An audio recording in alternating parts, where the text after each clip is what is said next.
Also on Global, what next for India and the UK after Brexit? As the UK courts the East in the hope of new trade agreements, we speak to India's High Commissioner about the future relationship. And the prestigious Turner Prize is set to be announced in just a few hours' time. We'll find out what our own special critics think of the nominees. This is Global.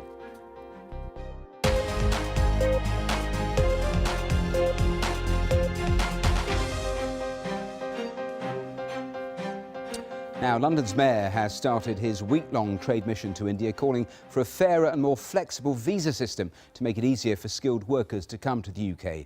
Post-Brexit, Britain is hoping to negotiate new trade agreements. India is one of the big markets.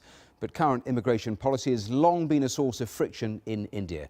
Well, Sadiq Khan, who's from the UK's main opposition Labour Party, has been in Mumbai meeting students and also meeting businesses. He wants a post-study work route for international students to replace the one scrapped by Theresa May in 2012. He also wants it to be easier for entrepreneurs to be granted a visa and for a new India-UK work experience programme to boost future trade links. Well, I spoke to Sinha, the India's High Commissioner to London, who said during a speech last week that Britain must accept freer movement of professionals and people. Given that the British Prime Minister government cut immigration numbers and student visas, I asked the High Commissioner what he thought about those restrictions. Well, you know, I think statistics speak for themselves. I mean, we've seen how the number of Indian students, which was about 29,900 in 2011-12, dropped to about 16,000 plus in 2015-16. That was a sharp drop. And why is that a problem? How much frustration did that cause in India, and has it continued to cause?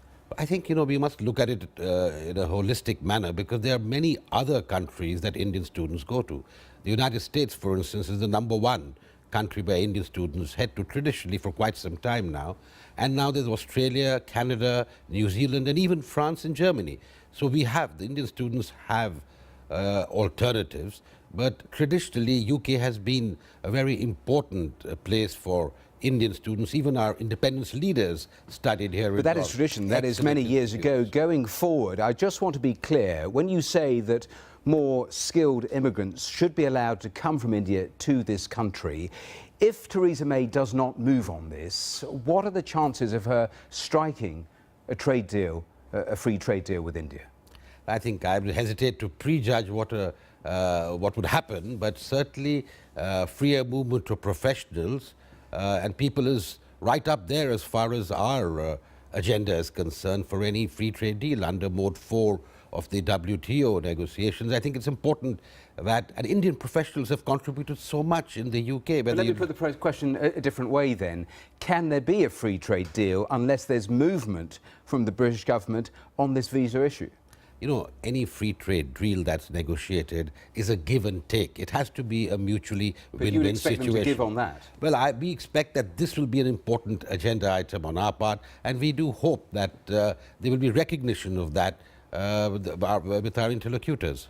I was just mentioning Sadiq Khan there in India on his week-long trip. I mentioned the three things that he wants changed in terms of the visa system. Is that, in your view, a useful roadmap forward? I would think so, yes. I mean, he's talked about a fairer system, a more open system. I think certainly as far as students are concerned in particular, because that is your biggest soft power tool that you have. And, you know, there was a study conducted recently. They bring in about £25 billion to the economy and create a lot of jobs. So I think international students are very important. And statistics now show that 97.4% of them return. They leave the UK after their studies. Now that's very good news. I think any policy should be based on statistics like that, which show that people come, they add value to the economy that they're working or studying in, and then go back. Just a final thought then. Britain, of course, leaves the European Union in March 2019. How long do you think it will take before any sort of free trade deal can be signed between the UK and India? You know, that's a difficult question. I was misquoted as saying 2030 or 10 years. I never said that. What I did say was... But do you think it could be potentially in that realm, that far away? No, I don't think so. It'll hopefully be sooner. But you can't really sign a deal overnight. And while we have a joint working group that is sort of talking about the broad contours of what could be a free trade deal, the actual negotiation will only start after Brexit. So I think it will take time, but I can't predict how long it will take. The negotiations start after Brexit, but would you have anticipated in the current moment actually conversations around any changes to the visa system that you think is so important? I think we would, because this joint working group has been set up and Prime Minister May went last year. It's met thrice. So we are talking about issues that are important to But both no movement sides. yet?